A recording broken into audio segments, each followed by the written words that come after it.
working with Triumph motorcycles.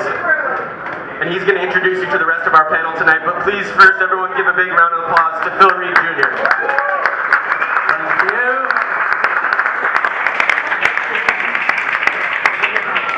Okay, ladies and gentlemen, thank you for coming. I think before we start, we should really thank also the team at Aether for putting on this fantastic venue, allowing us to talk about motorcycles all night, and of course the team at Mighty Motor as well, who facilitated this happening.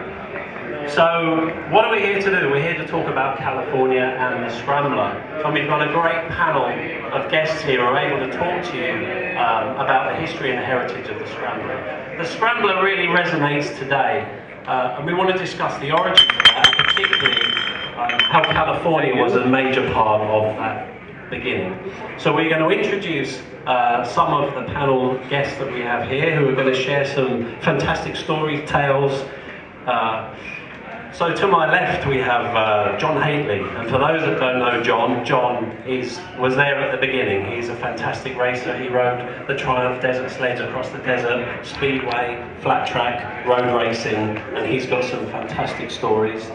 Next to him we have Joy Lewis. Now Joy Lewis is also the wife of Hayden over here. She's not just here to keep him in check, but she also is a fantastic rider, rides both vintage and current day Scrambler machines, and I think she will, aside from these old buggers that are here, bring a more contemporary feel and focus to the discussion we have. Next to her, Hayden Roberts. Hayden Roberts is a fantastic, he was probably, I would say, the last of the original desert sled builders. He is the sole guy that's still buying and selling and making a great business out of selling and building and keeping some of these fantastic Triumphs on the road, and he's brought one of his bikes as well. And then on the end we have Julian Hepperkhausen from Deus Customs. Julian is synonymous with the moto scene in South California, and he's also competed in races like Mexican 1000, Flat Track, and he's brought one of his bikes as well. So I think a great way to start this off is to just bring this really back to the beginning. You know, what does scrambling mean? When did it start, and what position did Triumph have within that? And I think to start off that discussion is, for many of you, the Scrambler scene, you would know from On Any Sunday, Steve McQueen, Bud Akins, and those fantastic starts of hundreds of riders racing across the desert. And I think for many people that would be a great place for us to start, and particularly with John, who was there from the beginning. So I want to welcome John Hately, and he will tell us what it was like to compete in those races. Hey, John!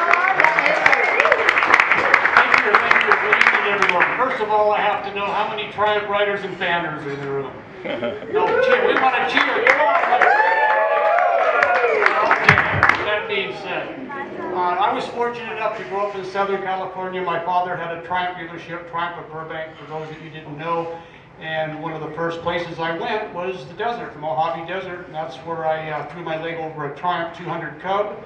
And the rest was history. But I want to relay, first I'd like to know, there's a few in here that may, but the smoke bomb run, the start. I want to see a show of hands if anyone has ever experienced or seen the start of a real desert race with a smoke bomb. Not very many, didn't think so. We're not talking about the desert race now. But to set this thing in my sights, one of the first ones, 1962, out there the other side of Mojave. There is probably a lineup of 300 to 400 riders, elbow to elbow, and that's a small amount. They were bigger. And after the bomb run, you were allowed to go out to the smoke bomb and return and get your trail down. There were no trails at the time. There was maybe one or two, unlike the desert now, which is crisscrossed every which way, and in my opinion, extremely dangerous, thanks to the BLM of putting everybody in one small area. So everyone's warming their bikes up, elbow to elbow.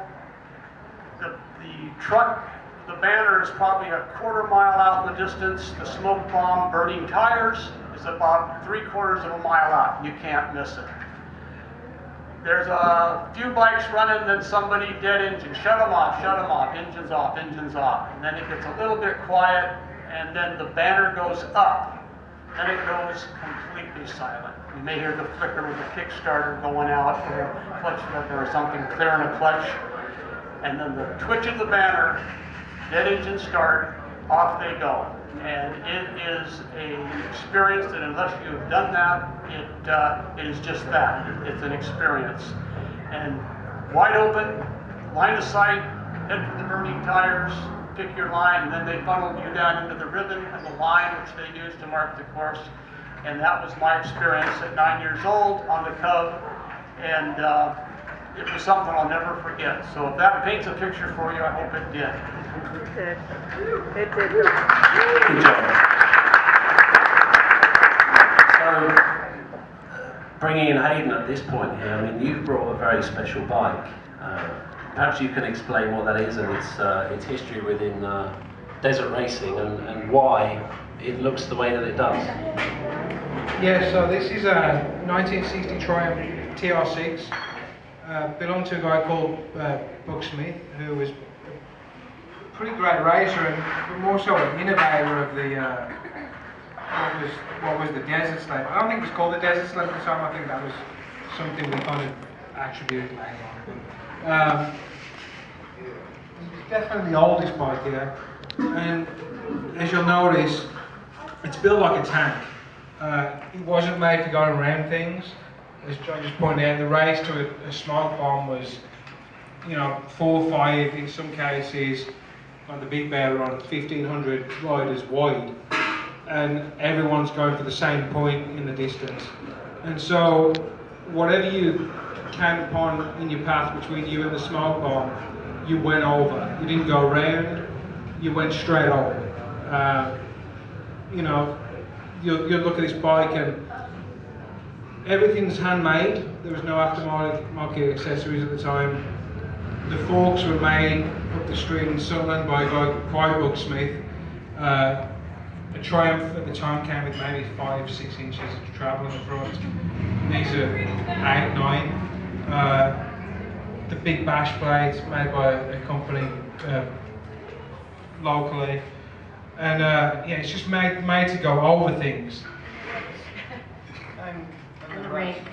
Okay, and later on they figured that when you go pretty fast, the front end would start to shake. So they heated the front end, they took a long pipe and stretched it 2.5 degrees in that case. But so yeah, that was the start of desert racing. That was how it started.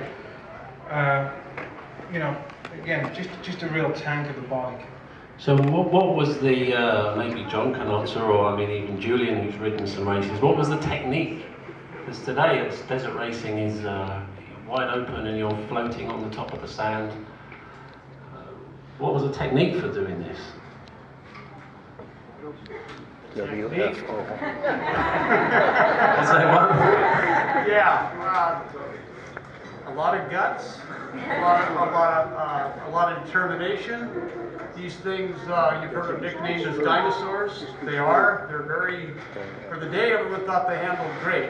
But until you've ridden one of these across moderate bumps, they're a handful. To answer the question, they didn't stand up much then. A lot of sitting down in the saddle, kind of steering them, hence the big front tire. And actually, that looks like a 350 to me. The tire of choice was a 400. And like Hayden had mentioned, there was a quick story. There was a desert racer, checker MC named Kenny Newsom, one of the top desert racers of the 60s. His theory was the bigger the better. Kenny himself, being a dairy farmer, probably weighed close to 280 pounds. The bike weighed more. So this package of a near 800-pound vehicle going through the desert, he would part the sea. And if you remember, there were, like I say, there were no trails, so it was open running for the most part. And these big beasts would literally mash everything down in sight, anything smaller than a 2-foot rock. And a quote from Eddie Mulder when I was young that I'll never forget was, he said, "I could always tell when Kenny led it to the bomb because there was a furrow like a bulldozer had gone across the desert, and everything, yucca trees, bushes, were parted." And I think you get the idea of the technique. So bringing in Julian here, I mean, you brought a very special bike, and which you yourself have competed and finished the Mexican 1000. I think it's the only Triumph to have done that, but My bike's name's Terry. I wanted Terry Pratt, who a lot of you may know, and he was a very special person in motorcycling in Southern California, and I think we probably wouldn't be here talking about this if it wasn't for guys like Terry and the PSA Owners Club, which I'm a member of, even though it's not a Triumph, but they do a good job. The difference, I think, you point out the difference between Hayden's original desert sled from the 60s and my 1966 T120, it's literally, this hasn't stopped evolving. Hayden's bike was put in a shed in 66 and left there and gathered dust. I spoke to Mike Haney and a bunch of the guys that helped build that bike for Terry, and they said that he would want to evolve it. So for my liking, it's really just a desert sled on steroids in some respect, and it's totally different to ride. You do still ride it like a tugboat. It goes through everything, but it stops. so you're making it easier on yourself with that disc brake. Yeah, because the motor's a 650, well, it's a T120 with a 750 top end, and the guy who built it got it going so quick that in the LA Basto Vegas races I kept overshooting really every corner. So it was Mr. Hately that helped me make it work better, and John and Mr. Banky up in the Bay Area. So you competed in the Mexican 1000, and that was against Modern Machinery and the cars and the Jeeps, and Robbie Gordon, I think, was showboating for you. Or... That race was 2 years ago. Hayden was in it. There was a bunch of VA motor guys in it here. John Crane, who's tried 3 times and blows up every time. And it's a weird race, the Mexican 1000. It's 5 days. It's about 1,400 miles, and it's more of an attrition race. It's not really very technical in reality. It's more of a stamina, and it's the bike make. So, and you compete against trophy trucks, and they come past you at 100 miles an hour, and they think that you're a crazy idiot, and you stop in Bay of LA or somewhere like that, and they're coming up to you saying, I can't believe you're riding a 70-year-old or 66 motorcycle with 3.5 to 5 inches of travel, and they've got 35 inches. Then Robbie Gordon's one of those guys that he likes driving cars fast, and he overtook me, flicked the back end of the car out, slid around the corner, and then when we got to the Bay of LA, he came up to me and said, I only did that for you because no one else saw it. But I think the danger of that race is the helicopters. Like, whoever brought helicopters into fucking motorcycle racing is crazy. Is that crazy? So maybe someone can answer, what at the time made the Triumph such a popular machine for desert racing or any type of racing at the time? If you look at the early days of desert racing, starting in the 40s, late 40s, early on it was big singles, big 500 singles that kind of ruled the desert. And then starting about 54, when Triumph added suspension to the rear, that motor was just indestructible. I mean, that motor ran from 47 really till 82. And it puts out enough power that, you kind of have to restrain, like Julian said, even by today's standards, with brakes, with suspension. That's in that compact little power plant, it's as much power that you'll ever need in the desert, for sure. And I think, around about the mid-50s, they kind of figured out that you add suspension and a decent amount of brakes to a bike, and it will run forever. That motor, puts out about 48 to 50 horsepower, a little more if you tweak it, but you don't need any more than that in the sand. I was going to say, one of the things I think is most impressive, just to speak to that motor being so bulletproof, is that bike, for example, we finally tracked down. The bikes that he builds are based on these desert sleds. So for us to find one that was as raced and parked and preserved the way it was, with dirt on it from the 60s, was pretty incredible. It hadn't ran since then, and I think we stopped, we threw a little bit of gas in it at a gas station around the corner, topped it off with oil, and it started up first kick. So it's it's kind of remarkable to see these things work after sitting for so long. So, I mean, maybe John, you can remember when we started. I mean, back in the day, motocross wasn't really a thing over in the US, was it? Was it more of a European, or what? Yes, it was. And a quick story, the blue number 98, which is a 500 Triumph, the little one. My dad had the shop. We had some Makos, some CZs, and that kind of stuff. And I was fortunate enough in 1966 and 67 to, with Torsten Hallman, Joe Robert, and Roger DeCoster came over to see European motocross at the Hopetown Grand Prix, which was a pretty famous Grand Prix at the time. And I looked at this and I thought, this looks like a lot of fun. I'd like to give this a shot. Back at that time, being 14 years old, I didn't care as long as it had a throttle. But I asked my dad, I said, I'd like to ride this motocross stuff, having an eye on a Greaves or something that was ready to go. And he said, that'd be fine, son, but we're a Triumph dealer and you have to ride a Triumph. So that's hence 1966, he built that bike for me. And at the same time, the district races, AMA district races, all we had was desert races or TT scrambles, and that was it. There was no motocross. And at the birth of motocross, I was fortunate enough to race that particular bike in 1968, I believe it was, at the very first AMA District 37 motocross at Saddleback Park, which, if you know anything about the On Any Sunday movie, that was debuted in. And I was small for my age, and 500 novice class, which I won, and my dad said I looked like a rag tied on a fan belt. And that thing has seen quite a bit. It's one of my more special bikes. It's gone through a lot of technical changes just because as a kid with a hacksaw, I was always looking for something better.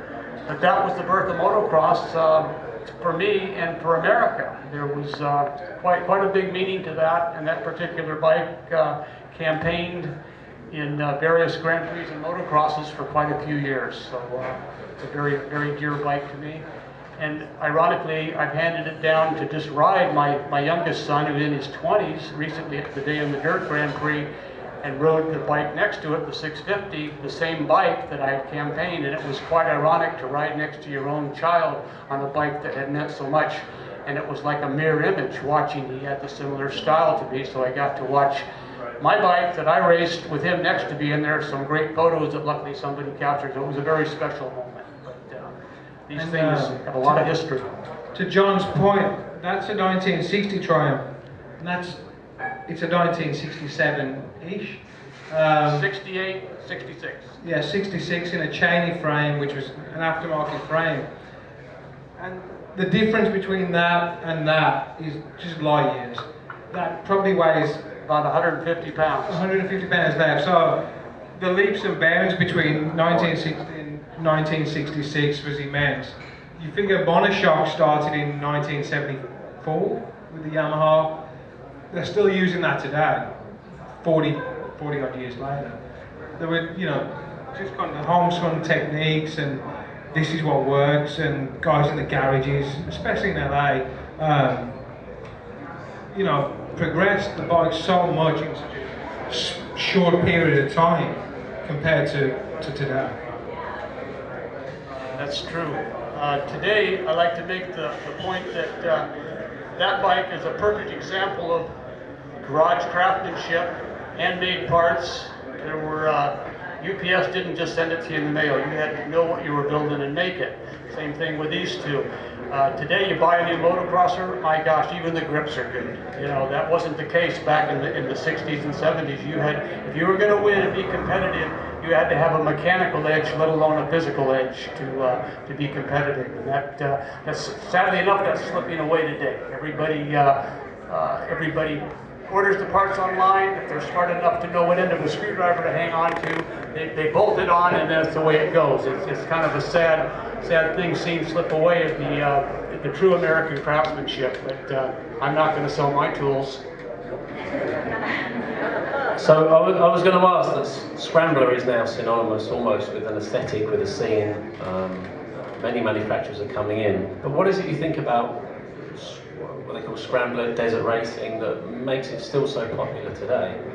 I don't know, for me. Years ago, I was on a modern Honda CRF 450 doing the Barstow to Vegas, which is a desert race. It's 500 miles over 2 days.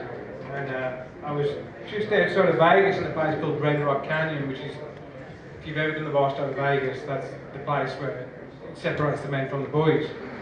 And you know, we thought we were pretty rad. You know, we were cooking in and we dove into these rock pillars, boulders as big as Range Rovers, and we were on modern bikes. And my buddy who I was following, because he'd done it before, went end over end and the bike lands on top of him. And I went into the rock pit after him and went over him, and the bike leaves a perfect tire mark up my back. And two guys came through with the greatest moustaches you've ever seen on Triumphs, on 60s Triumphs. I was like, them guys are pretty rad. That I want to be like that guy. And 2 or 3 days later, I went out and bought a Triumph and tried it a few times. Never looked that good. Still don't look that good. But you speak to how it's a completely different ride. I mean, I did the Barstow to Vegas on a modern bike as well, and it's like, oh yeah, this is fun, but it's like a joyride, whereas you do it on one of these machines. Seeing these guys, I ran Chase for Julian in Mexico. It's a different game when you're on this bike versus a modern bike with suspension. Whoops are not whoops. You don't blast over the tops of them. Whoops are little hills that you need to navigate accordingly, and it's a whole different game. Yeah, I think to add to your question, John, it's the modern Scrambler thing is already good, because the one thing I think is if you're on a motorbike riding it, it really doesn't matter what you're on, if you're a GS or a Ducati or a Triumph. I know I shouldn't be saying that in front of Triumph, but the fact is if you're on a motorbike having fun and you get off and you smile, then you've had a good day. And I think that there's a massive amount of nostalgia about these bikes that are here, and you know, I know a lot about my bike and I know a lot about Terry Pratt, so I can talk to that. And people are looking for that experience. They want to recreate it in some manner, or they want to emulate it, or they want to have fun.